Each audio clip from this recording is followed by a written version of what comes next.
noite a todos. Sejam bem-vindos a mais um webinar da Confederação de Treinadores de Portugal, através da Escola de Treinadores de Portugal.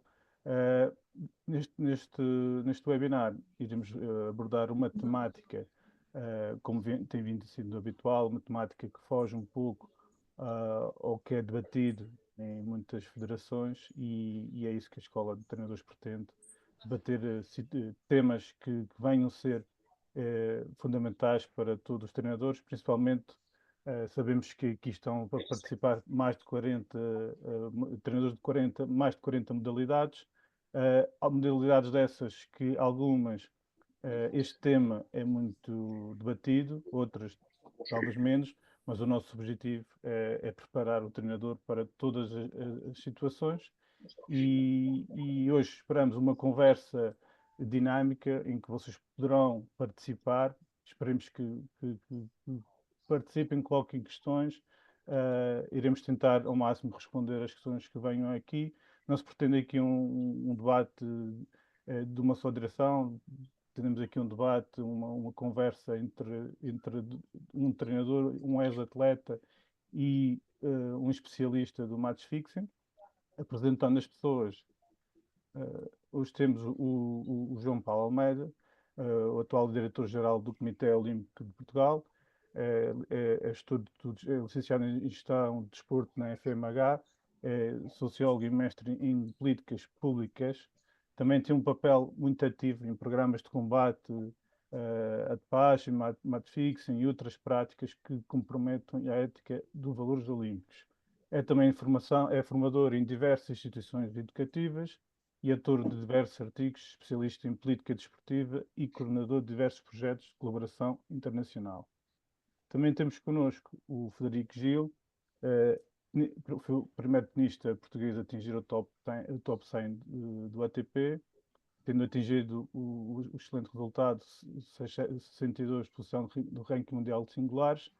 Foi também o primeiro tenista português a chegar a uma final de um torneio ATP e tendo participado em vários torneios Grand Slam. É também possui o nível A de treinadores promovido pelo ATP Tour, por isso está aqui numa posição como atleta e também como treinador.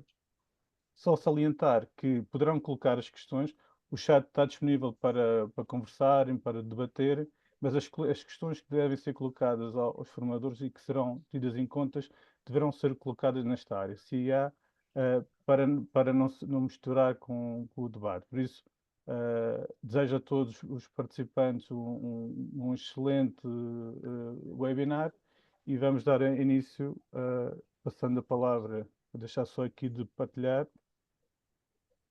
Vou passar aqui a palavra ao João. João, muito obrigado. João e Frederico, muito obrigado por participarem neste webinar.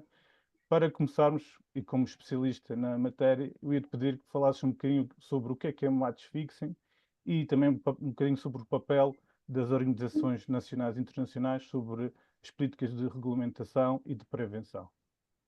Muito bem, Marco, muito obrigado pelo convite.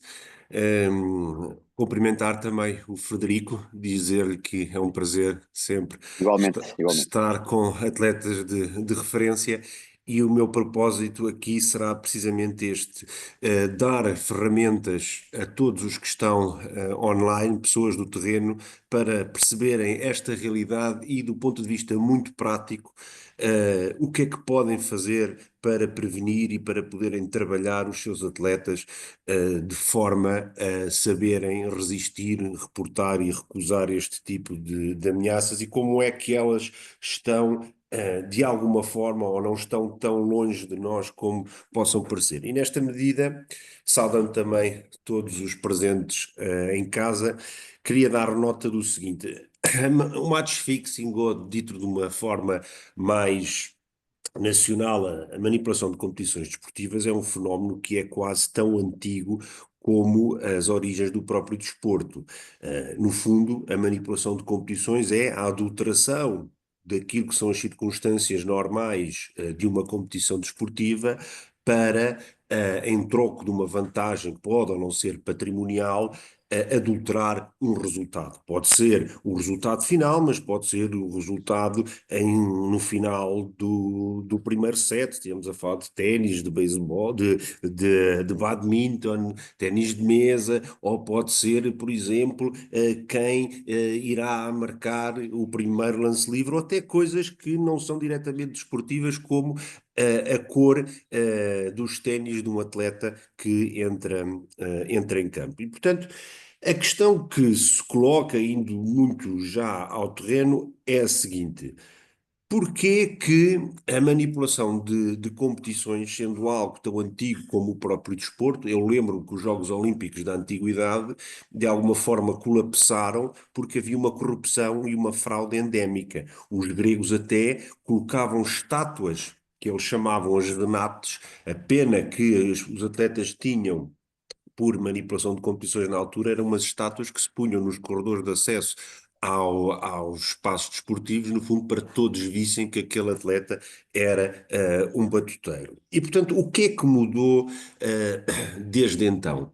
Mudou fundamentalmente, e é por isto que é relevante esta formação e os treinadores estarem a par desta circunstância, o seguinte: no passado, até, digamos assim, ao virar deste século, a manipulação de competições desportivas era um fenómeno que era levado a cabo com propósitos fundamentalmente desportivos. O que é que eu quero com isto dizer? Uma equipa perdia de propósito ou não dava o seu melhor para que outra pudesse não descer de divisão, ou um atleta apanhar um competidor mais acessível, teoricamente mais acessível numa fase seguinte da competição, e tudo isto eram fenómenos que eram consumados por agentes desportivos.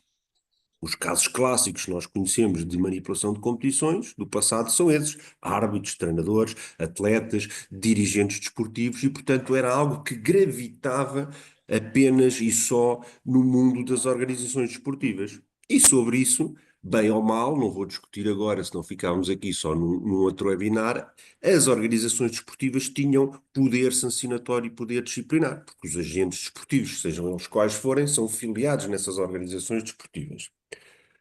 Com a emergência não só da globalização do desporto e o desenvolvimento das novas tecnologias, mas fundamentalmente com o crescimento do mercado de apostas desportivas, que passou de regimes de monopólio, como nós tivemos aqui muitos anos em Portugal, apenas com a Santa Casa, à realidade que nós conhecemos hoje em dia, aqui desde 2015, um conjunto de operadores online. O que é que isto trouxe? Trouxe que um conjunto de pessoas fora do universo desportivo perceberam as vulnerabilidades que o sistema desportivo tem, para que possam, através da adulteração dos resultados, atingir propósitos, e que não são apenas os propósitos desportivos do passado que eu vos dizia. Subida ou descida de divisão, o acesso às competições europeias, o apanhar um adversário mais acessível de uma fase seguinte da prova. Não, trouxe um conjunto de outros crimes associados, nomeadamente branqueamento de capitais, associação criminosa, e estas pessoas que utilizam os agentes desportivos para consumar este tipo de crimes são necessariamente pessoas que estão fora da alçada das federações desportivas e das organizações desportivas, e muitas delas a operarem fora do nosso país. O que é que isto quer dizer? Quer dizer que muitas vezes os atletas, os treinadores, os árbitros podem ficar seduzidos por este tipo de práticas, quando são apanhados acabam por serem eles o elo mais fraco. Que as pessoas que estão por detrás a arquitetar tudo isto estão fora da alçada das organizações esportivas. E por isso é que tornam-se um problema de polícia. E depois, muitas vezes, a cooperação policial é difícil de se consumar, porque normalmente estas casas de apostas ilícitas ou ilegais, onde estes crimes se consumam, estão em paraísos fiscais, ou neste caso paraísos de jogo, que são locais onde não há o levantamento do sigilo bancário, não há cooperação policial, ou seja, aquilo que é investigação policial é muito comprometida. E pronto, em traços gerais, Marco, eu queria dar esta nota. Depois, falar então de, perante este volume, estamos a falar, só eu trouxe aqui alguns números para termos isto em ordem de razão, estamos a estimar, estima-se a INODC, que é uma das agências das Nações Unidas para a droga e para o crime, que estuda este fenómeno, estima entre 500 milhões e 1 bilhão de euros que são todos os anos usados ou em proveitos de manipulação de competições desportivas. 82% do mercado de apostas é ilegal, ou seja, os operadores não estão licenciados nos países onde oferecem jogo. Portanto, esta é a realidade do que cresceu. Estima-se que o mercado global de apostas tenha um volume de negócios de 3 trilhões de dólares. O desporto tem 1 trilhão de dólares. Portanto, é 3 vezes mais o mercado de jogo e apostas do que o mercado global do desporto. E, portanto, estamos aqui a falar de grandes números. E depois, como é que quem está no terreno, e esta conversa é importante, este webinar é importante, é para perceber como é que isto afeta e o que é que as pessoas que estão no terreno devem terem em linha de conta. O seguinte, normalmente trabalha-se estes problemas em 3 níveis. O nível de educação, formação, sensibilização e prevenção, um segundo nível de regulação e um terceiro nível de partilha de informação. O primeiro pilar, eu diria que é aquele mais importante. É um bocadinho, eu gosto de usar esta metáfora como combater os incêndios. É sempre melhor prevenir e limpar as matas do que apagar o fogo, porque quando apaga o fogo, que é a parte sancionatória, já a mata está queimada. E, portanto, é absolutamente determinante que se eduque, que se passe informação a quem está no terreno para, de alguma forma, estar não só munido de informações e de ferramentas, e já posso dizer a seguir quais, para não manipular este webinar, para saberem, no fundo, atuar sobre os seus atletas, nomeadamente os jovens atletas, neste domínio. Depois, há um outro pilar de intervenção que eu digo que é a regulação. E desde já importa os treinadores perceberem, da mesma forma que para a dopagem existe um Código Mundial Antidopagem que define regras, que define direitos e deveres, o mesmo começa a acontecer, este foi um processo que começou mais tarde que o doping, ao nível da manipulação de competições. Existe um Código do Movimento Olímpico para a Prevenção de Manipulação de Competições Desportivas que define um conjunto de molduras disciplinares e define um conjunto de obrigações dos agentes desportivos nesta matéria. E, portanto, os comitês olímpicos nacionais trabalham, como nós trabalhamos com várias federações, para que tenham regulamentos adotados para esta realidade. E por último, para me calar por agora, ao nível da partilha de informação. Ou seja, isto são fenómenos globais. Normalmente os casos de manipulação de competições, apesar de acontecerem num país, têm sempre redes de criminalidade organizada transnacional por detrás. É absolutamente determinante que haja mecanismos rápidos de alerta sobre apostas suspeitas, sobre comportamentos irregulares de algum atleta, para que a intervenção dos órgãos de polícia criminal e das organizações desportivas, que pode-se levar até à suspensão da competição, seja imediata. E, portanto, esta parte de partilha de informação é o terceiro pilar. A seguir, eu posso-vos dar nota de como é que Portugal tem vindo a trabalhar nestes domínios. Mas, para já, Marco, eu ficava por aqui, fazia um vôlei para o lado do Frederico. Obrigado. Ok. Não, obrigado. Frederico, tratando disto de um webinar onde pretendemos também fazer uma formação preventiva sobre o match fixing, queria te perguntar, embora no início da tua carreira este movimento não estava tão presente, como é que te preparaste, como é que te prepararam para este mundo do match fixing numa modalidade onde a pressão das apostas é imensa? Antes de mais, agradecer o convite e também é uma honra estar aqui presente convosco e um prazer ver aqui 650 pessoas, treinadores. É um gosto também fazer parte e partilhar. Acho que a partilha é, no fundo, o mais importante nesta vida e acho que devemos partilhar para continuar a evoluir. Relativamente à minha aprendizagem, foi um pouco. Pronto, eu fui bastante pioneiro na minha carreira e esta questão das apostas, nunca ninguém me preparou para tal coisa, entendo? Ou seja, eu posso partilhar o que aconteceu comigo e vou partilhar, mas nunca ninguém me preparou para tal situação, não se falava em apostas, isso não era uma questão quando eu estava no topo, digamos assim, mas vou partilhar o que realmente aconteceu e a forma como eu e na altura o João Cunha e Silva, que era o meu treinador responsável por todo o meu projeto, no fundo lidámos com a situação. Portanto, basicamente, depois eu joguei em 2010, não sei se sabem, mas joguei a final do Estoril Open em 2010 e fui o primeiro português a chegar a uma final ATP. E portanto, nessa semana eu joguei a final no Estoril, perdi na final e, portanto, isto no fundo terminou num domingo e eu na segunda-feira viajo para Roma, onde tinha logo um Challenger, na altura era um Challenger de 50 mil dólares, onde vou jogar pela primeira vez um Challenger depois de ter feito uma final ATP. Eu nem queria ir jogar, mas o João não me obrigou, mas fez-me muita questão de eu ir competir para também não. Na altura ele achava que eu não, para não perder muito tempo de estou muito bem, então ele quis me pôr logo em competição na semana a seguir e assim fomos para Roma, jogar um Challenger de 50 mil dólares. E na viagem para Roma, na altura eu tinha as minhas redes sociais, só existia o Facebook e até na altura não havia contas profissionais e pessoais, era só uma conta que podíamos ter, então nós na altura para ter mais seguidores aceitávamos as pessoas todas para ter mais seguidores na altura e lembro que aquilo só dava até 5 mil amigos, mas pronto, nós aceitávamos toda a gente, que era para termos mais alcance de visibilidade e realmente na viagem, quando estamos a ir para Roma, eu recebi uma mensagem no Facebook de uma conta que eu não conhecia, de uma pessoa russa, a oferecer-me 250 mil dólares para eu perder nessa primeira ronda contra o Di Mauro, porque entretanto o quadro já tinha sido feito, e oferecer-me 250 mil dólares para eu entregar o jogo e perder o jogo na primeira ronda de um Challenger.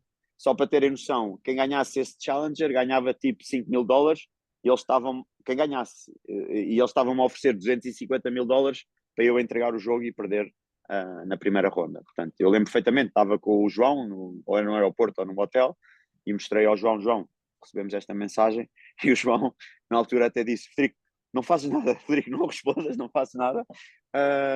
E assim foi, eu não respondi, não fiz nada.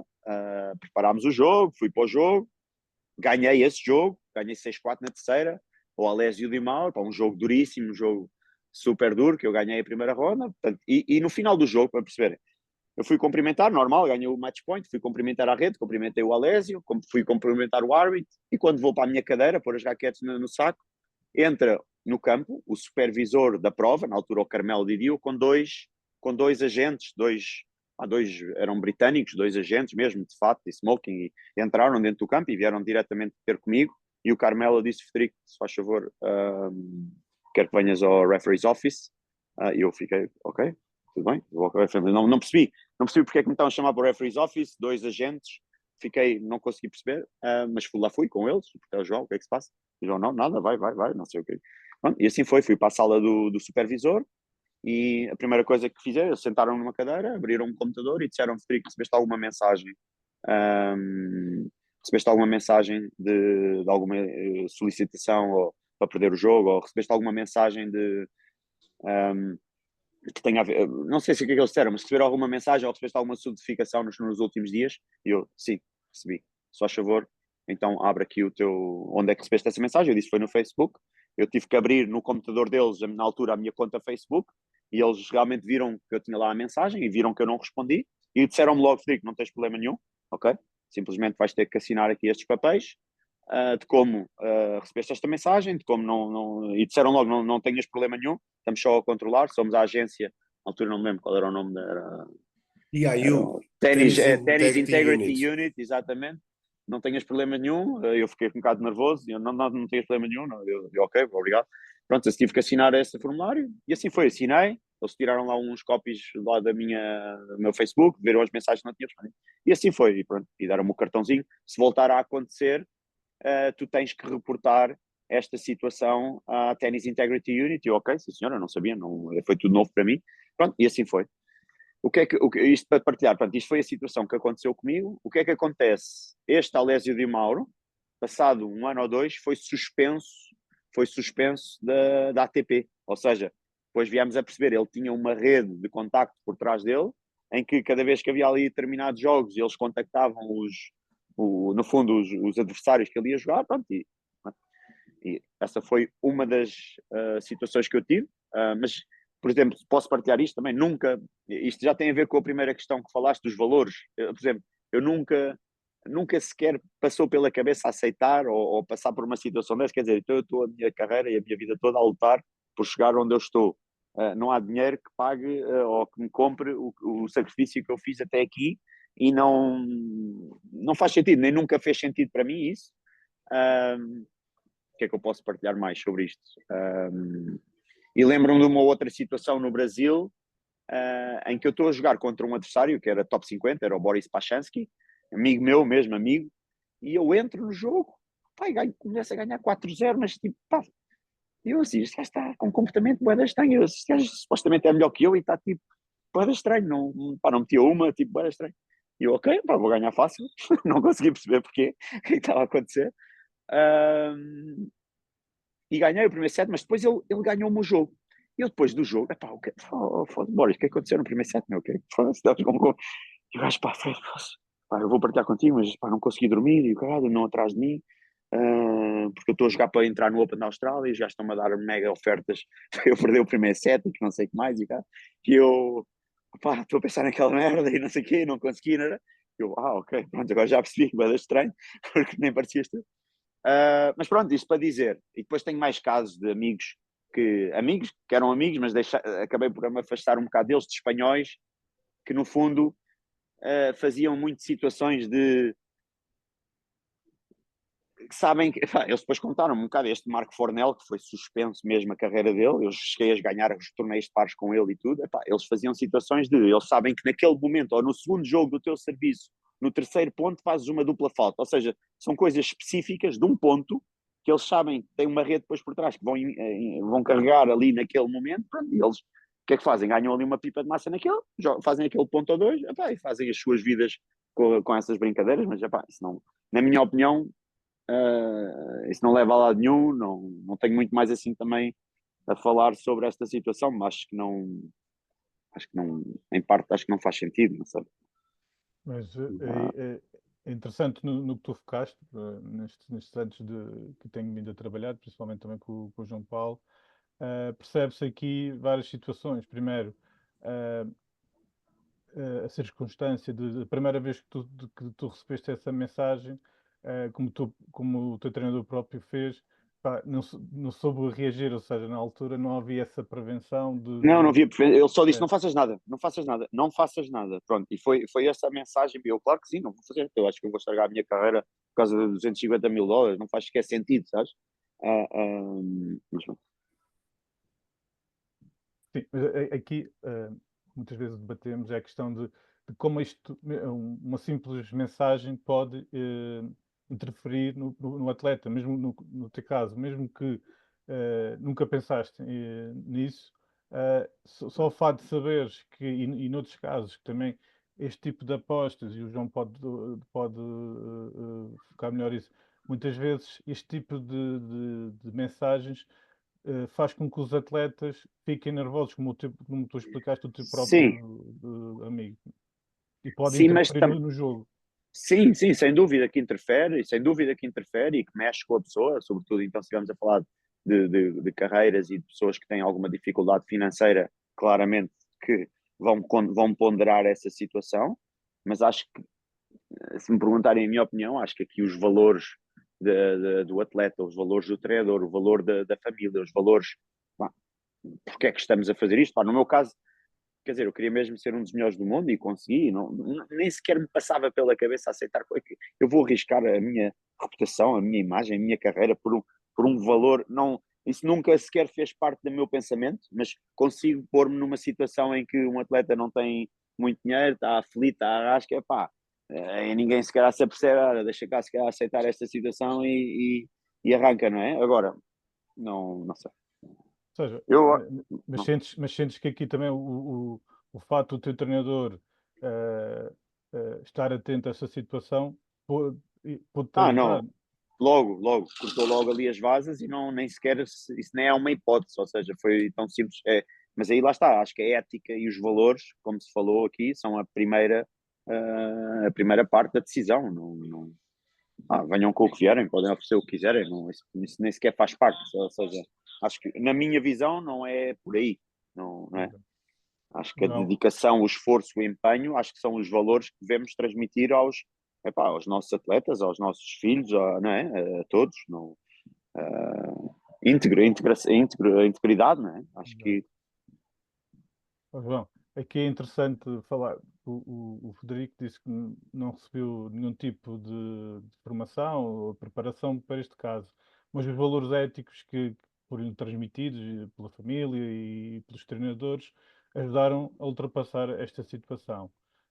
Podes-nos falar de outras situações? O que é que está a ser feito hoje em dia que melhora esta situação? Ou seja, além dos fatores éticos que o próprio atleta tem, o que é que hoje em dia sentes que para o melhor dos atletas e os próprios Hoje, treinadores? hoje em dia, ainda que esta seja uma realidade que, no que respeita à integridade do desporto, estejam uns passos atrás do que a antidopagem, que começou há mais tempo, já se faz muito mais, mas ainda existe um longo caminho para percorrer. Eu estava a ouvir o Frederico, e lembro-me, por exemplo, esta TIU, o ténis, as modalidades de raquete, em geral, são das modalidades que têm maior fator de risco para a manipulação de competições, por uma circunstância que ele disse ali, é que pode haver vários aspectos onde se possam fazer apostas que são quase irrelevantes para o desfecho final são do, irrelevantes do, num do 15, jogo. né? Completamente. Por exemplo, ao fazer uma dupla falta no segundo jogo, no primeiro Imagina, no segundo set, jogo do primeiro set, exato. no meu serviço, eles fazem esse tipo de situações. Agora, Eles isso é. fazem,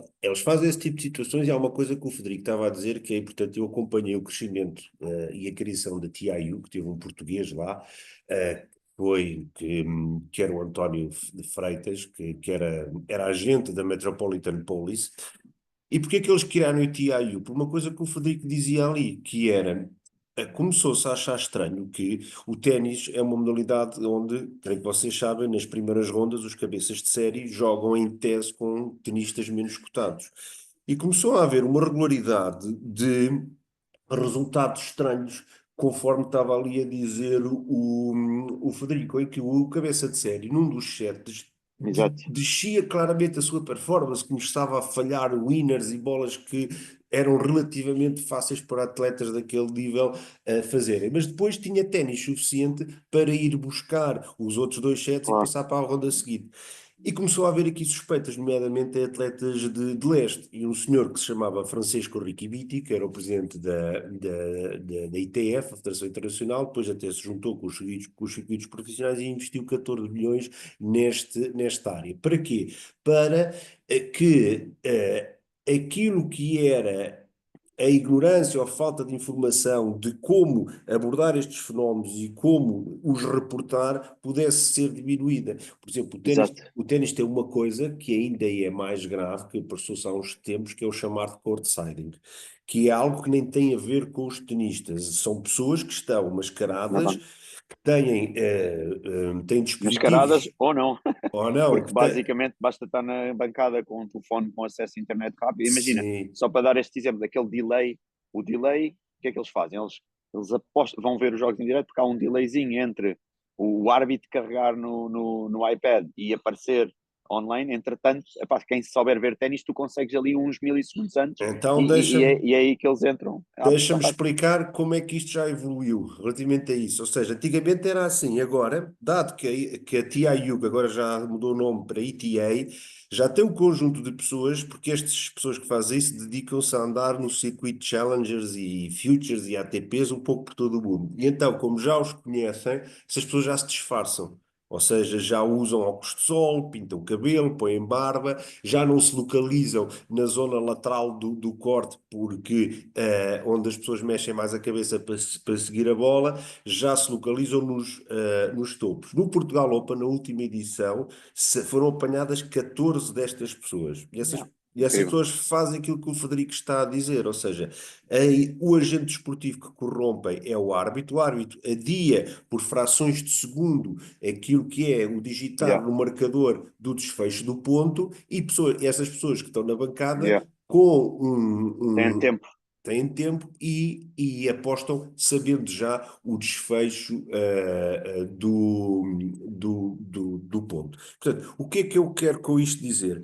Muitas vezes há atletas, felizmente, que têm estes valores e têm estes princípios, mas há muitas circunstâncias em que o volume financeiro com que estas pessoas acenam, atletas que estão no início da sua carreira ou Claro, atletas que estão a passar por maus momentos, é de tal ordem que acabam alguém por dizer que não. Isto é como ir à pesca. Os casos que nós assistimos lança-se uma vez, o Federico diz que não. Vai só o Zé da esquina, também diz que não. Mas se ninguém reportar, isto está a criar aqui um clima fértil para estas pessoas continuarem a pescar. E normalmente acabam à 11ª por engatar alguém.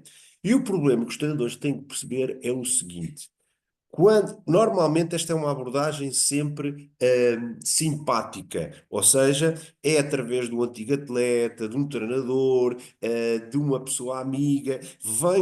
Há um caso muito conhecido de um argentino que é o Nicolas Kicker. Eles abordam no momento onde ele está frustrado com um mau resultado, queria continuar no claro, circuito e dão-lhe ali com o dinheiro, parece que cai como sopa no mel, em troco.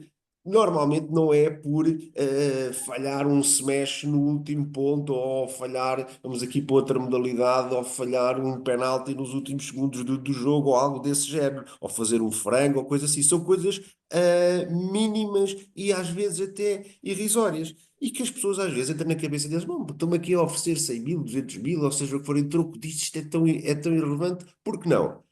E as pessoas que o fazem, os atletas que o fazem, o problema é que quando o fazem uma vez, depois não é a competição apenas fica manipulada, são eles que ficam manipulados e não conseguem depois quebrar estas amarras, porque se vierem dizer, e tu já viste algumas das formações que nós damos, Marco, que com criminosos que passaram disso a partilharem, quando dizem que querem estar fora, eles dizem: não, não, nós tivemos o acordo, tu estás fora quando eu disser. Ou seja, esses tenistas, esses voleibolistas, esses futebolistas, esses basquetebolistas ficam nas mãos desta gente. exato. E é muito difícil. E, E é muito difícil quebrar as amarras. E mais, aquilo que é uma abordagem amigável ao início torna-se um verdadeiro inferno. Às vezes até com pressões brutais na família, com armas a circular, com chantagem, com coação psicológica, etc, etc. Levando a situações que já se passaram no mundo do desporto, de problemas psicológicos graves e até suicídio. E, portanto, bom, é preciso perceber, o treinador, que é um elemento fundamental, perceber isto. E uma das principais recomendações é a seguinte: por isso é que o ténis profissional tem esta unidade de integridade, há outras modalidades que têm, e cada vez há mais pontos únicos de contacto. Para quê? Para quando haver uma abordagem destas, a federação, o atleta, o treinador, saber quem na sua federação podem falar para poder ativar isto. O que é que eu quero dizer com isto? Quanto mais se acha que se consegue resolver o problema sozinho ou que é prejudicial não, não, não, não. falar, é pior. Tem que E reportar isto, logo, reportar logo, o reportar. reportar é uma obrigação e é um dever. Ah, E mais, no eventual caso de polícia, o Federico deu ali aquele exemplo, e as coisas já evoluíram mais. No eventual caso de polícia, pois, porque isto a foi em 2010, não é? Isto só foi... Pois, a manipulação de competição é um crime no nosso ordenamento jurídico, não é apenas uma sanção desportiva.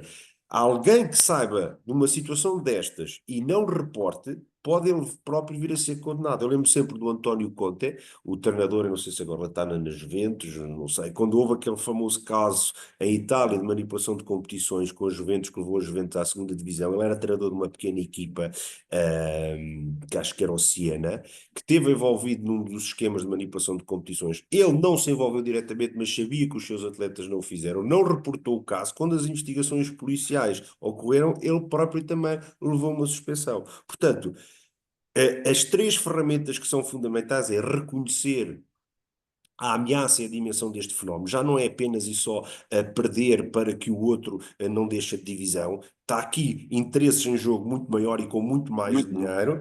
Depois, recusar sempre qualquer abordagem, mesmo que seja um dinheiro absolutamente essencial para que Recusar nós... ou não responder e reportar, não é? E o terceiro é Não é? reportar. São três R's. Eu acho que nem se deve Reconhecer... responder, digo eu.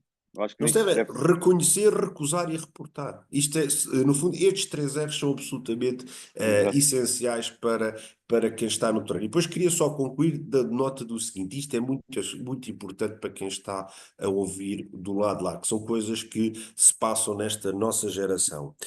Hoje em dia, as crianças e jovens são cada vez mais bombardeados e têm curiosidade em seguir youtubers, tipsters, influencers, um conjunto de pessoas que estão nas redes sociais que muitas vezes promovem estilos de vida com roupas, com carros de elevado valor económico, incentivando que o mercado de apostas e apostar pode ser algo que lhes permita fazer isso. E mais, há influencers há tipsters destes que cobram pelos seus serviços a crianças e jovens. Jovens menores, que de acordo com a nossa legislação estão proibidos de apostar, mas sabemos que é muito fácil dar a volta a essas limitações legais. E muitas vezes os pais, os treinadores, os adultos não se apercebem desta realidade. Portanto, uma das coisas que é uma recomendação que eu faço sempre aos treinadores,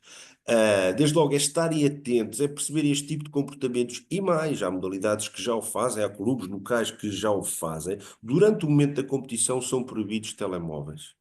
Não há telemóveis no balneário ao intervalo, não há telemóveis no aquecimento ao intervalo, porque muitas vezes isso é uma enorme vulnerabilidade para os atletas, porque são abordados de forma muitas vezes altamente condicionante e não têm competências para conseguir resolver o problema ali no momento. E, portanto, é fundamental saber prevenir esta realidade. Sim, e cultivar essa maneira de estar e de ser desde pequeninos, né? De partilha, o treinador está aqui também para isso, né? Não é só para a parte mais técnica, tática, o treinador também está aqui para proteger também toda essa parte, sabes? Acho que é importante essa parte Esse é um aspecto importante, Frederico, ainda bem que tocas, e estamos a falar para treinadores, formar pessoas. os atletas, pessoas sim, mas no fundo os atletas desde pequeninos também, o papel do treinador não ser só não é? A parte técnica e tática ou mental, também no fundo o treinador também tem um papel quase de gestão da própria carreira e de, não é? De amigo, mas também de protetor, não é? Não estás sozinho, não é? Esse aspecto, Estou aqui esse também aspecto para te é muito ajudar nisso, importante, sabes? sim. Eu acho que é Vocês que muito estão do lado de lá, acho que isso isto é fundamental. Que o Do Frederico atleta disse, sentir que o treinador também está lá para isso e não só para o resto, não é? mas o treinador tem que saber colocar-se nesse contexto. E é muito importante os treinadores perceberem hoje em dia que são muito mais do que técnicos de otimização do rendimento e da performance Exato. do atleta. É. O treinador tem um papel relevante do ponto de vista de construir cidadãos, do ponto de vista de educação Claro, e da educação formação, tudo. desportiva e de formação. E Valores. não é apenas alguém que está ali naquela hora e meia ou 2 horas de treino a repetir técnicas Yeah. para que o atleta melhore o gesto técnico. Isso é uma visão redutora do que é o papel do treinador. E, portanto, é absolutamente determinante que hoje em dia, fundamentalmente, quem trabalha com crianças e jovens tenha esta dimensão. Formar logo de início também a cultura, ou seja, formá-los logo assim, não é? Quanto Querem mais pequeninos, ser, mais absorvem, mais vão absorver, não é? e é outra coisa, querem ser líderes, eu costumo dar este exemplo, querem ser líderes transacionais ou líderes transformativos. O líder Exato. transacional é aquele líder clássico, muitas vezes, do passado, que faz a transição natural de atleta para treinador, replicando os métodos de treino do passado, onde se eu faço as coisas bem, tenho um feedback positivo, se eu faço as coisas mal, tenho um feedback negativo. E o Claro. atleta é quase como se fosse uma marionete do treinador. E hoje em dia o processo de treino já é muito mais do que isso, até porque muitas vezes os treinadores treinam atletas que querem melhorar o seu gesto técnico, mas não querem vir a ser grandes estrelas. E, E portanto, antes de atletas, somos seres humanos, exatamente. não é? Somos pessoas. E é preciso.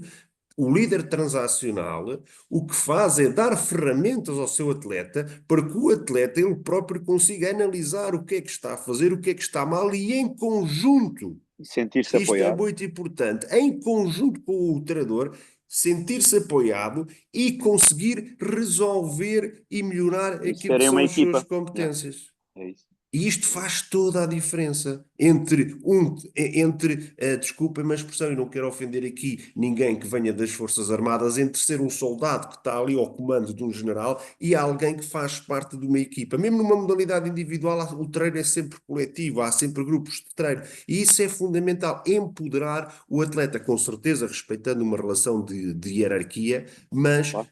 dar ferramentas ao atleta. E, portanto, neste domínio, o treinador é visto como muito mais do que alguém que está ali para otimizar o rendimento. É alguém que está ali para dar competências, por exemplo, ao nível do treino psicológico e do treino emocional.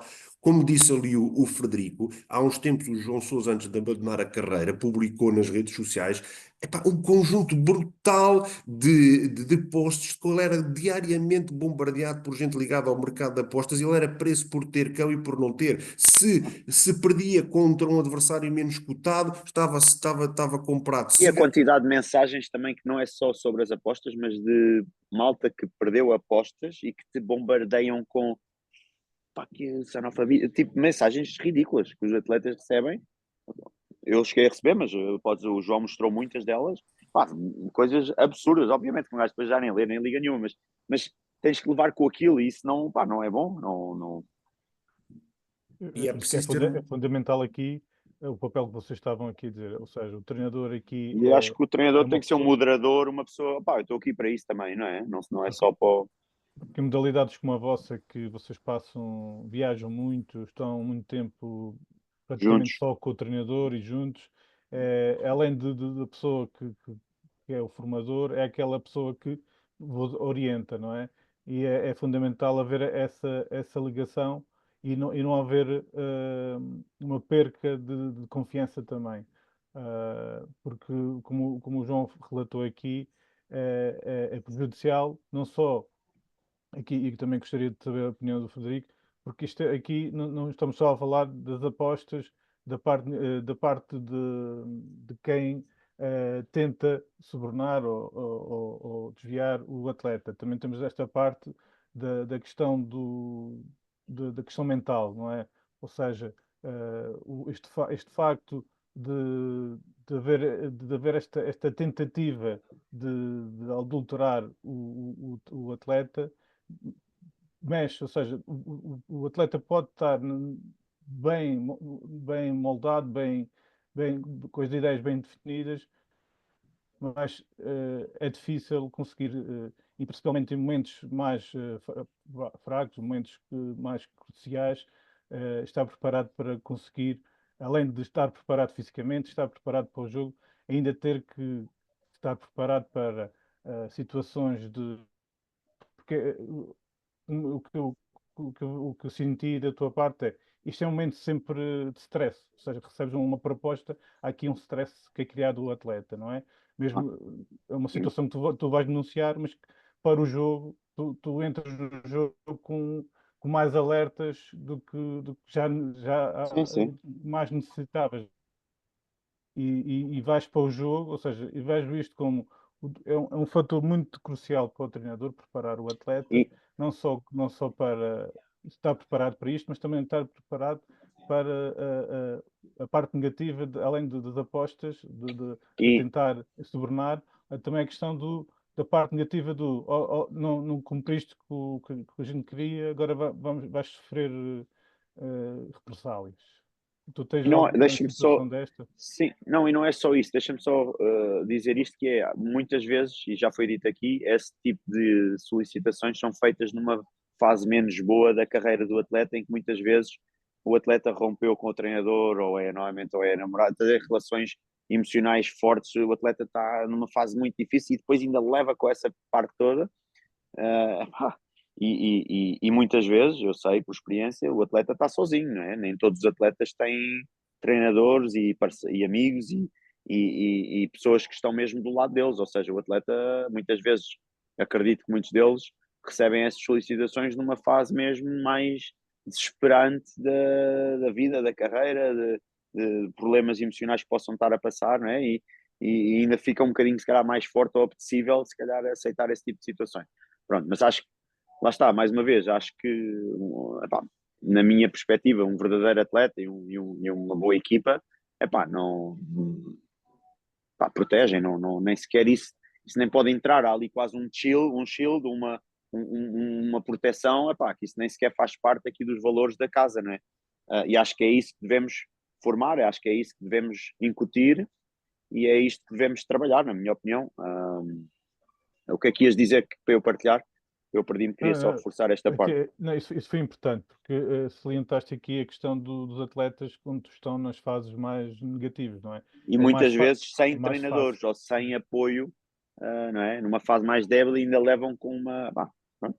E isso cria danos psicológicos, ou pode criar danos psicológicos, não é? Porque muitos deles, se calhar, provavelmente aceitaram e sentem-se muito mal por terem aceite, não é? Ou, pá, pode estragar uma carreira. Pá, estamos a falar de coisas graves, gravíssimas, não é? E de anos e anos dedicados a uma modalidade e de repente, por isto ou por aquilo, aceitaram uma situação pá, que se calhar vão se arrepender para o resto da vida. Já viste o que é também dormir todas as noites depois com essa reputação ou com essa, não é? Com esse marco que sou isto ou sou aquilo, ou as pessoas, não é? Estragaram se calhar uma imagem, uma carreira por causa de uma situação que não é fácil e psicologicamente pode ser uma situação que pode criar muitos danos, não é? Aqui, introduzindo aqui uma questão de um participante que eu acho que também poderá ser interessante, que é a questão da importância dos pais também aqui neste papel formativo. Ou seja, além dos treinadores, aqui a referência, além dos treinadores, é importante os pais serem participativos nesta questão, e aqui também sobre a importância dos pais também estarem informados sobre Sim. estas problemáticas. Colocava esta questão a ambos. Eu posso começar. Para mim, pais, ou seja, família e treinador, acho que devem ser não é um só, mas devem ser uma equipa, não é? Ou seja, a minha opinião, um atleta para ter uma excelente performance, normalmente, eu falo por experiência própria, pelo menos no meu caso, essas relações emocionais mais fortes e mais chegadas, eu pelo menos estava sempre correlacionado, ou seja, quanto melhor essas relações estiverem, melhor é a minha performance. Ou seja, no meu caso era tão simples. Se eu tivesse um problemazinho em casa, ou um problemazinho com a namorada, ou um problemazinho com o treinador, é pá, eu garantidamente que eu não ia jogar da mesma maneira. Sempre que estava bem com estas relações, que são as relações mais importantes a nível emocional, é pá, perfeito, a minha performance, pumba, sempre lá para cima.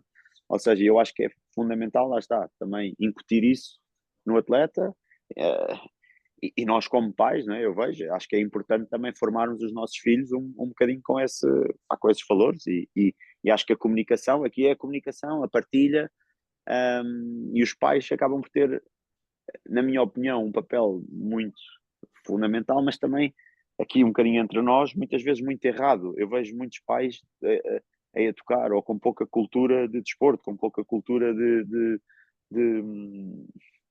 de realmente estarem a ajudar, não é? Então acaba, no fundo, os atletas ou os filhos acabam também por muitas vezes deixar de partilhar, porque quanto mais partilham, pior as coisas ficam, então acaba por, muitas vezes o pai acaba por não ser uma ajuda e passa a ser quase um pesadelo, não é? E acho que isso é errado, não é? Mas lá está, isto tem a ver também com formação, com educação, com a forma também como os pais se podem ou se devem posicionar perante o seu filho ou perante o atleta, não é? Eu estou aqui pá, para te ajudar ou para colaborar e não estou aqui para te pressionar ou não estou, percebes? E acho que, mas isto tem a ver muito também com cultura, não é? Já falamos um bocadinho de nós seres humanos como português ou é um bocadinho cultura, não é português, não queria dizer português, mas como seres humanos um bocadinho, acho que também acho que os pais também têm que, os próprios pais, melhorar muitas vezes o seu comportamento perante os filhos e perante os atletas, porque muitas vezes realmente não ajudam, só prejudicam daquilo que eu vejo. Isto é a minha opinião pessoal. Então, João, o que é que tens Eu estava sentido aí? eu, eu, eu estava a ouvir alguém que colocava ali no chat o exemplo e que foi feito, foi trazido para o cinema pelo Will Smith, do pai da das Serena. irmãs Williams, da Serena e da Venus, onde muitas vezes ele dominava os vários treinadores, porque não duvido que quisesse o melhor para elas, mas a relação é pública, a partir de certa altura, quando elas se emanciparam, não foi nada fácil. Eu queria dar duas notas importantes sobre a questão dos pais e dos treinadores. Uma delas é voltar a sublinhar isto. É importante que haja uma comunicação entre os pais e os treinadores. Não naquela lógica de ter que justificar porque é que o miúdo jogou ou não jogou há pouco tempo, mas para perceber algumas dinâmicas do contexto familiar, de momentos que estão a ser melhores ou piores, e que com certeza o treinador tem capacidade de perceber isso através do comportamento, e não é só o comportamento desportivo, a linguagem corporal, a forma como interage com os seus colegas de uma forma diferente do que é habitual. O treinador não pode negligenciar isso, não pode ver-se Exato. apenas como um prestador de serviço, chega ali, dá uma hora de treino e vai-se embora. Isso Não. é absolutamente, para o papel educativo do treinador, redutor. O segundo E, aspecto que eu quero falar, e este muito a ver com a manipulação de competições, tem a ver com o seguinte: conforme nós já dissemos aqui várias vezes, estas pessoas parece que nos abordam nos nossos momentos de maior frustração ou de pior desempenho. E um dos locais onde, normalmente, aqueles onde que têm menos recursos para investir, quando falo em investir, para seguir a nossa rede de contactos e se infiltrar, sabem onde é? É nas redes sociais. Hoje em dia, as crianças e os jovens ganham hábitos de publicarem quase os seus estados de alma nas redes sociais. E as redes sociais são escrutinadas de alto a baixo. Às vezes até põem, lembro-me no caso do badminton que acompanhei há uns anos, põem informação de uma fotografia que parece inocente, tiram uma fotografia, por exemplo, da enfermaria. Falam de um colega dele que está com uma lesão que supostamente deveria ser reservada. Tudo isto é depois utilizado por estas pessoas que andam à caça de pequenos aspectos para abordarem atletas. E é precisamente nós no Comitê Olímpico, como tu sabes, Marco, já o fazemos sessões com pais, com atletas desde clubes do bairro até seleções nacionais de várias modalidades.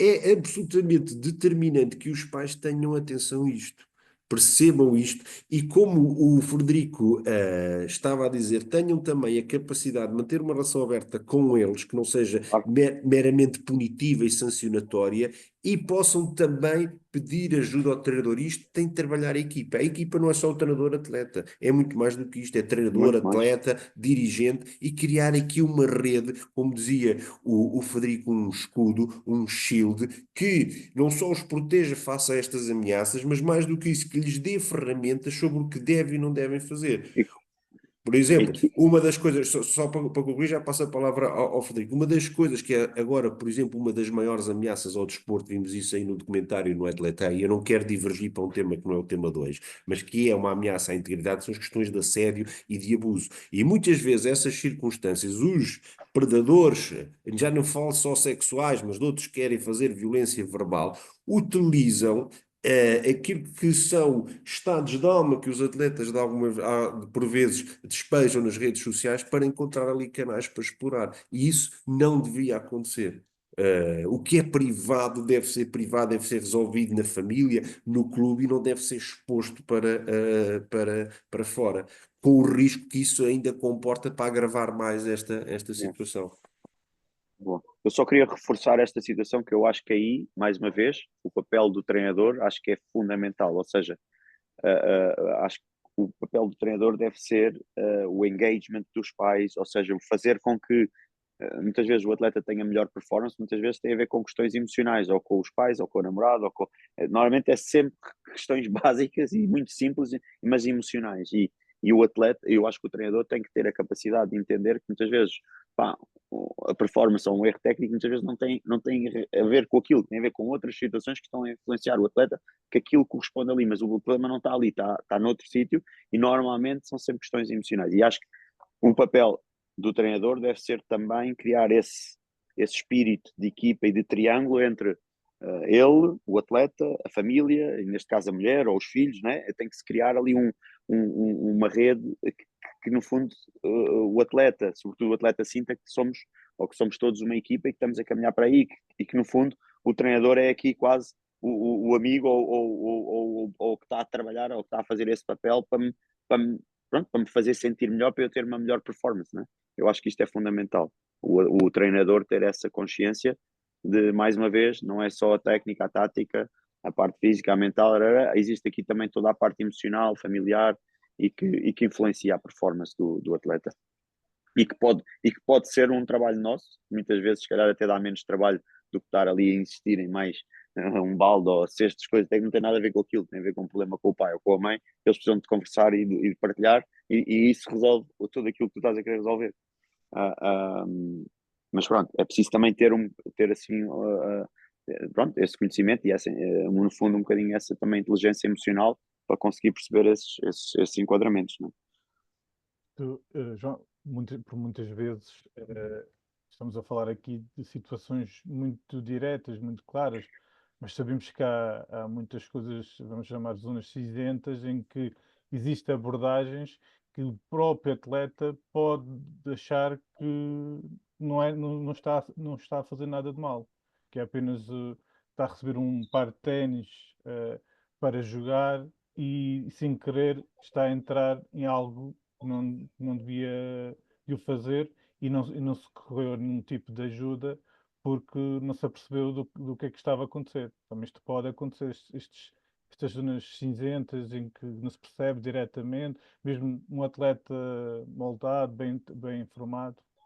O que é Sim, que tu achas? há essas zonas cinzentas e às vezes há a vontade de explorar algo que no imediato não é uma situação, diria, Ilegal? claramente ilegal, mas é uma situação de risco. Eu lembro-me Exato. sempre que dei uma formação sobre manipulação de competições a jovens, uma seleção nacional, onde, pronto, no final da formação, onde eu ponho, tu conheces, Marco, os vídeos de atletas que destruíram as suas carreiras, de criminosos que foram apanhados, bom, tudo isso, e depois, perante o selecionador nacional que estava a acompanhar a formação, eles partilharam de que, para ganhar uns trocos, na modalidade deles, cobravam, digamos assim, aos seus colegas de escola, também eles menores, portanto legalmente impedidos de apostar, um serviço de consultoria dizendo entre a equipa A e a equipa B, olha, aposta naquela. E depois criavam uns cálculos que ganhavam as comissões em função do que os colegas de escola ganhavam.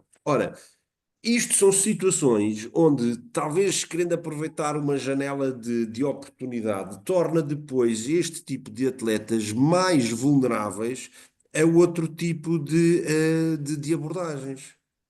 E isso é preciso ter em conta. E é preciso ter em conta uma outra dimensão que é muito importante passar e que o Frederico abordou en passant ali há pouco. Tem a ver com o seguinte: a manipulação de competições desportivas pode ser sancionada criminalmente, porque é um crime no nosso ordenamento jurídico, a pessoa pode pagar uma multa, ter uma pena de prisão, mas é algo que cumpre e passa, porque aqui não há pena de morte no nosso país, não é? Pode ter uma sanção desportiva, que custa às vezes 2, 3 anos, mas depois acaba por passar. Agora, há uma sanção que é muito difícil passar, que é a sanção moral, que é nós sermos vistos para a vida como um batuteiro. É. E isso é preciso, às vezes por uma coisa irrisória, olha, por isso tu estás a dizer, pá, uma pequena vantagem que a gente nem percebe, que é que pode nos vir a colocar numa situação de risco, pode comprometer uma vida, não é Uma uma vida. carreira desportiva, É é isso que eu uma estava a vida. dizer. E por isso é que é importante o treinador, como elemento principal de ligação ao atleta, estamos a falar de jovens atletas no contexto esportivo, ser um elemento onde o atleta se sinta à vontade para partilhar e não alguém que esteja ali apenas E os para. pais, os pais também podem ser essa pessoa, né? E Essas os pessoas, pais neste também caso. podem ser essa pessoa. Portanto, se os miúdos não sentem essa confiança, vão tentar resolver o problema por eles próprios. E Claro. raramente o conseguem resolver. E quando chegam a outras autoridades, como nós já tivemos isso, seja eu como perito independente trabalhando com o Interpol ou no COP, epá, a situação já está num nível de enredar em que o miúdo está completamente capturado. E, portanto, este é que é o papel determinante do treinador, passar essas mensagens, dizer que não há almoços grátis, A palavra sucesso só vem antes da palavra trabalho no dicionário e, portanto, as coisas não nos caem de paraquedas na vida, no desporto em concreto, são conquistadas através do esforço, através do trabalho. Isso, ou nós conseguimos incutir essa mentalidade, ou então aparecem essas zonas cinzentas, aparecem estas janelas de oportunidade. E conforme vimos, estas pessoas andam à coca de tudo, falando com amigos, explorando as redes sociais, tentando perceber momentos menos conseguidos da nossa vida desportiva ou vida familiar. A abordagem deles cai no momento certo, parece que é sopa no mel, e portanto o treinador tem que ter muito essa noção e tem que estar ali como um apoio para saber prevenir e atuar o mais rapidamente possível, e não o contrário, onde o atleta só vai numa situação de desespero. Sim, e só para terminar, eu acho que aqui também não há muito que pensar, eu acho que aqui é ver, eu sou apologista de nem responder, mas é reportar. Pá, não, eu nem sequer quero responder a alguém que me está, eu nem respondo, eu não, nem ponho a minha energia nisso, mas isso é a minha maneira de ser.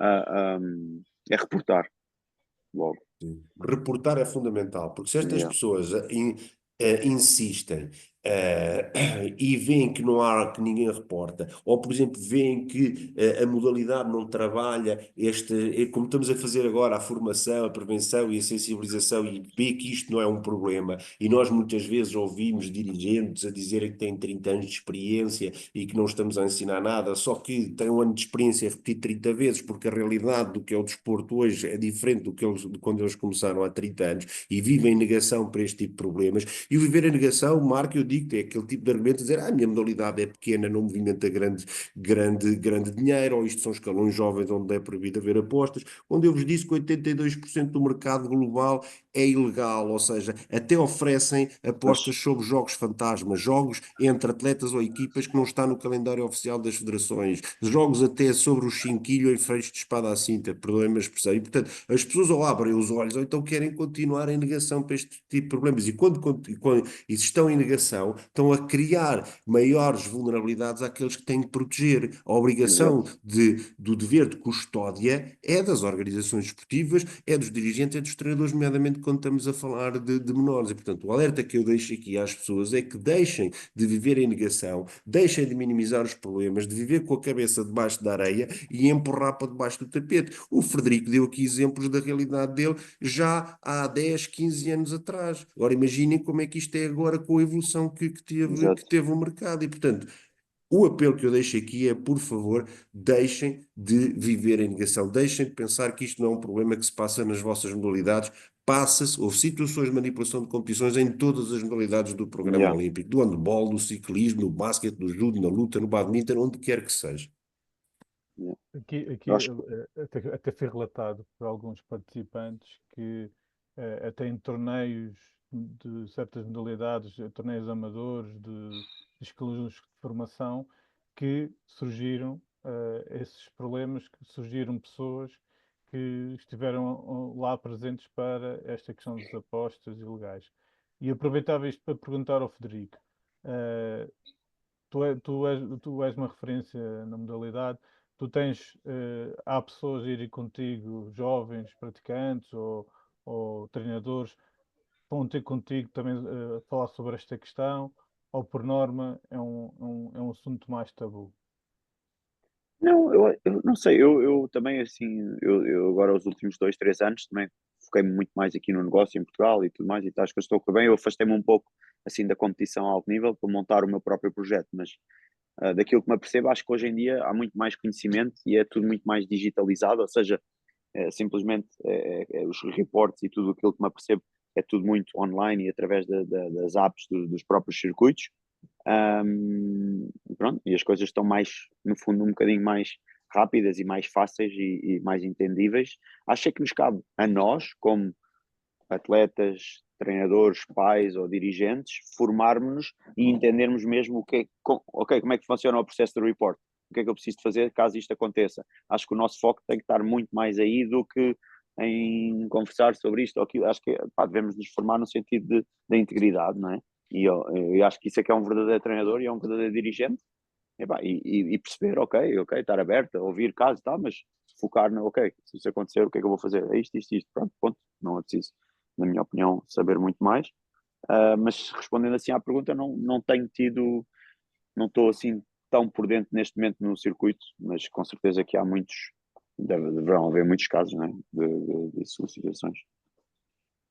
Sim, isto foi uma boa dica, porque é o que pretendemos. Pretendemos que chegar a todas as modalidades, porque, como o próprio João disse, sabemos que isto acontece em todas as modalidades, acontece em situações que pensamos que não iria acontecer. Normalmente associamos a competições de alta competição, competições que envolve muita, Eu muito dinheiro, muito glamour, mas muitas vezes eu são em pequenas competições ou ter posso, fantasmas, como o João disse, e as pessoas aí estão menos preparadas para estas situações. posso só dar um conselho que eu acho que é importante. Não, eu acho que é um bocadinho hoje em dia, ok, já sabemos que isto vai fazer parte. Se calhar em qualquer momento da carreira de um atleta vai surgir uma proposta ou uma solicitação. Ok, pronto, ok, como é que eu vou lidar com esta situação? Vou reportar, como é que se reporta? Ok, é assim, assim. Ok, pronto. Então passamos a ter isso em consideração, não é? Antigamente não havia estes betting company, não havia nada disto, a pessoa não tinha isso sequer em consideração. Neste momento, sabe-se que se existe, sabe que acontece e existe uma forma de reportar ou de lidar com essa situação. Pronto. No meu caso, na minha opinião, é um bocadinho tão simples quanto isto e devemos ter isso em consideração, porque hoje em dia essa é a realidade. Ponto. Muito bem. João, tenho aqui recebido alguns pedidos de como ou como é que devem fazer para, ou quais são as instituições ou os meios para reportar este tipo de situações e onde é que podem buscar informação para se melhor informarem sobre este tipo de informação. Muito bem, então essa é a parte que interessa. Eu desde já fazia aqui um ponto prévio. Isto que nós estamos aqui a fazer, e de uma forma, como tu já viste, mais sistematizada, aqui é positivo que até estamos num registro mais de diálogo, mas não temos a componente de vídeo e outras. Na minha leitura, e tenho pugnado por isso, devia ser parte obrigatória na formação de treinadores. O falarem deste fenómeno na área da integridade. Devia estar consagrado no Faz Programa parte, Nacional de Formação de Treinadores. Tem que fazer parte da claramente, modalidade A a Z. Não é só topagem. Esta matéria é absolutamente determinante. Nem que seja só meia hora, mas pelo menos 100% isto de ser acordo. obrigatório.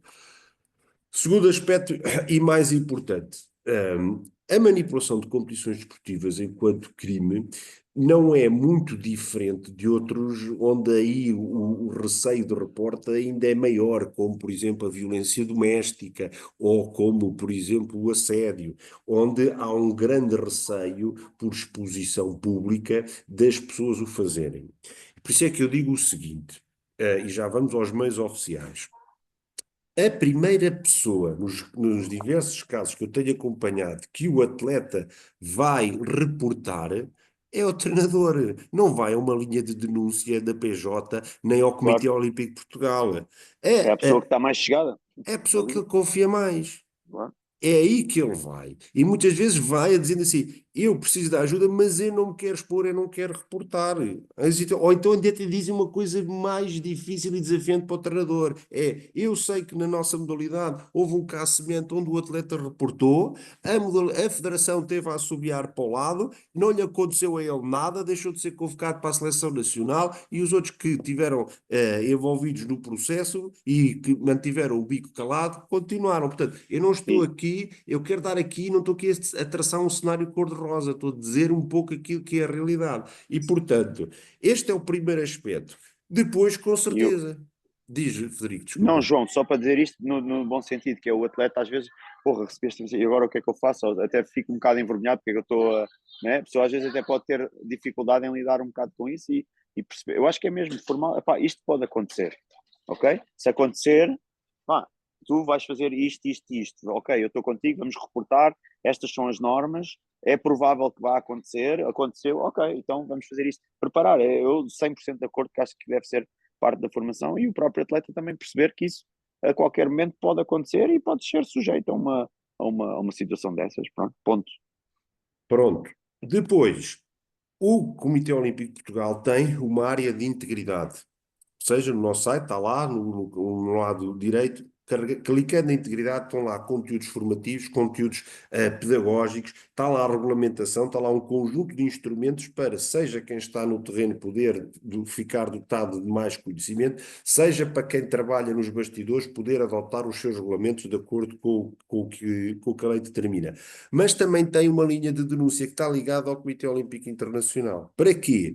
Para que, e nós foi intencional, nunca quisemos criar uma linha dedicada para quando uma denúncia cai, ela que vir através do COI. E vocês conseguem compreender que uma denúncia de um alegado caso em Portugal, vindo por uma instância internacional, a pressão para as nossas autoridades policiais exercerem é diferente do que se for feito através de uma linha nacional. Quisemos fazer de uma forma intencional. E por um outro aspecto, como eu disse há pouco, isto são normalmente fenómenos, ainda que se tenham ocorrido aqui em Portugal, que envolvem redes de criminalidade transnacionais, e o COI tem uma plataforma que se chama-se IBIS, quer dizer, Intelligence Betting Integrity System, que partilha ao momento um conjunto de alertas entre organizadores de competições, entre órgãos de polícia criminal, onde está a FBI, a Europol, a Interpol, a nossa Polícia Judiciária, entre governos para que possam atacar este fenómeno de uma forma global e dar a confiança, isso é o mais importante, de quem reporta, quem denuncia, o caso é dado seguimento.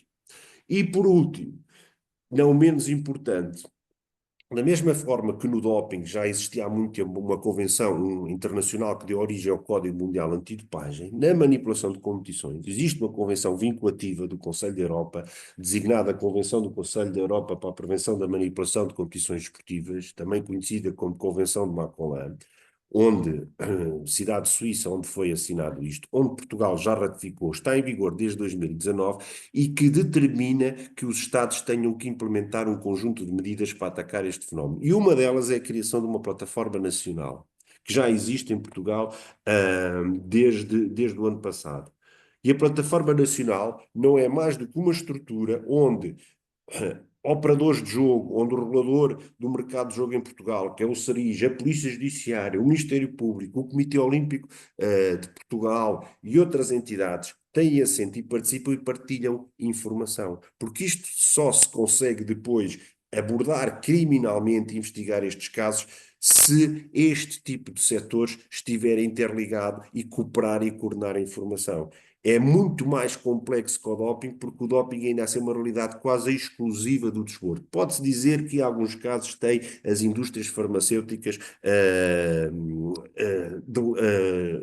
em conjunto, mas na manipulação de competições isto envolve competências que são da área do jogo, competências que são da área da justiça, competências que são da área da polícia e competências que são da área das organizações desportivas. E normalmente isto é, como de forma há bocado estava o Federico a mexer no telemóvel, isto é tudo muitas vezes digital.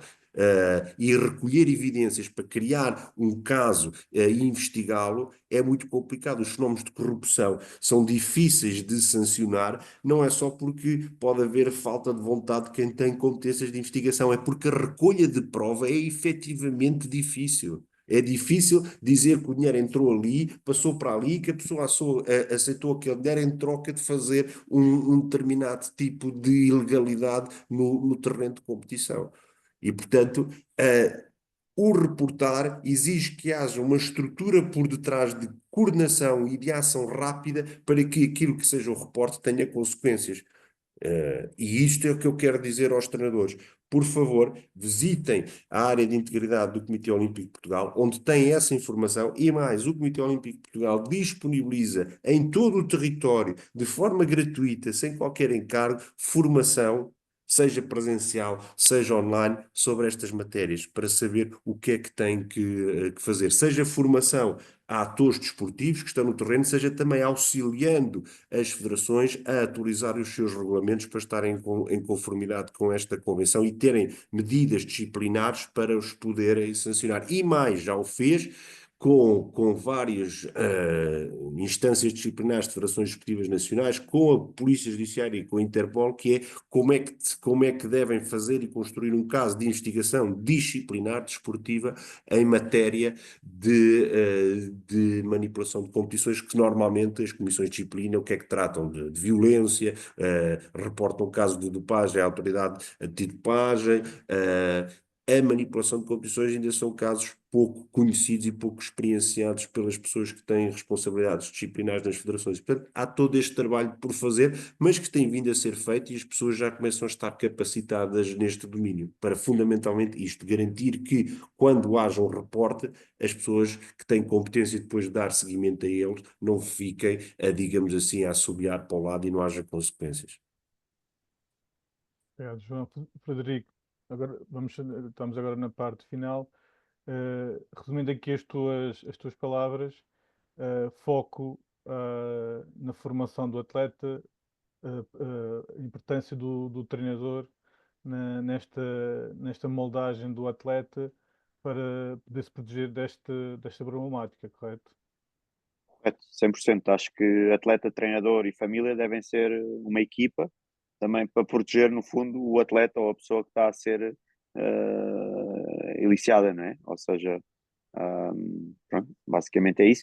E formarmos-nos no sentido de quais é que são os passos a dar ou a fazer quando uma situação destas acontecer. Pronto, acho que isso tem que fazer parte da formação do treinador, do atleta e dos dirigentes e dos pais, porque a família muitas vezes faz parte dessa entourage e dessa equipa. Portanto, quanto mais formação e conhecimento houver sobre isso, melhor, e perceber e entender e aceitar que hoje em dia é uma realidade e que provavelmente vai acontecer. Portanto, como é que nós nos podemos preparar para quando a situação acontecer? Se não acontecer, melhor ainda, mas se acontecer, estamos preparados e sabemos o que é que devemos fazer quando a situação acontecer. Acho que é o meu conselho. Muito obrigado por estas palavras. Acho que este webinar cumpriu com o seu grande objetivo, que seria levar as pessoas, principalmente aos treinadores que normalmente não estão dentro destes assuntos, por este tipo de formação. Acho que conseguimos passar esta mensagem. As vossas prestações foram ótimas. Agradeço ao Frederico por ter também a coragem de abrir e contar também casos reais, porque são casos que também movem as pessoas. Sim, Sabemos que com e acho que situações só, reais.